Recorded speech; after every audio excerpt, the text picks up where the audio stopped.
O bir hadisə yadıma düşdü. Hadisə də bu idi ki, bir ailə, bir kişi hər gün gedirdi məscidə. Mübarək Ramazan ayında axşam vaxtı cəmaət namazında iştirak edirdi iftardan sonra. Bir gün evində məsləhətləşir öz xanımı ilə ki, istəyirəm axundu iftara dəvət edeyim, qoy bizim də evimizi gəlsin, bir nuraniləşdirsin. Elm əhlidir, ruhanidir. Və gün təyin edir, dəvət edir. Və axund gəlir bunların evində qonaq olur, iftarda əyləşirlər, otururlar və iftar tamamlanandan sonra təbii ki, çıxıb gedir. Bu gedəndən sonra kişi gəlir, baxır ki, mən stolun üstündə pul qoymuşdum, pul yoxdur. Çox təəccüb edir, xanımın da çaxır ki, buradan pulu götürmüşsən, yox. Deyir, axı, mən pulu otağa qoymuşdum, amma birinci ki, axundu dəvət elədim, otağa daxil oldu, sonra mən ardizən girmişəm. Məsələn, bir neçə dəqiqədən sonra. Mən girəndə artıq pul orada yox idi. Başlayırlar şübhəyə düşməyə.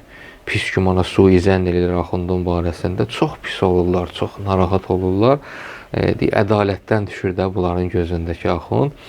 Və bir il gələn Ramazan ayına qədər bunlar axundun barəsində ancaq pis fikirləşirlər və növbəti il gəlib çatır Ramazan ayı.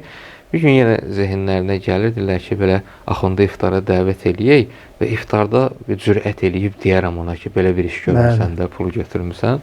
Və yenə bir gün təyin edir, axundu iftara dəvət edirlər, gəlib oturandan sonra, iftar açandan sonra deyir ki, bəs keçən belə bir şey olmuşdu və biz də sənin barəndə pis gümana düşmüşük. İndi bizim öz dilimizdə deyək də, belə deyəndə belə deyirlər ki, ehtiyacım var idi, gələrdim, deyərdim, verərdim də filan. Onsuz da verməyəcəkdi, bəlkə amma da söz gəlişi deyirlər də belə. Bəlkə də bu sözləri deyir axunda, baxır görür axund ağlayır, bu biraz da rahatlaşır, amma biraz da həmçinin narahat olur. Deyir ki, kəş deməyəydim, mən bunu narahat elədim. Başlayır üzrxahlıq eləməyə ki, yox, mən axund o mənada demək istəmədim falan. Dedi, yox, mən onun üçün ağlamıram. Dedi, bəs nəyə görə ağlayırsan? Dedi, sən mənim barəmdə suizən eləyirsən falan, pis gümana düşmürsən, ona görə ağlamıram. Dedi, bəs nəyə görə ağlayırsan? Qalxır ayağa, rəfdən Quranı götürür, açır Quranı belə, həmin o pul ki, keçən bunlar stolun üstünə qoymuşdular. Deyir ki, mən ki, girdim otağa dəvət elədim, girəndə gördüm ki, yəqin ki, pəncərədən külək vurub, pul düşüb yerə. Mən də götürdüm pulu, gördüm ki, sən elə gəlməmsən otağa, dedim, elə bir yerə qoyum ki, əmin-aman bir yer olsun ki, oradan pulu kimsə götürməsin. Baxdım, gördüm, rəfdə Quran var. Götürdüm, Quran-ı Kərimin arasına qoydum.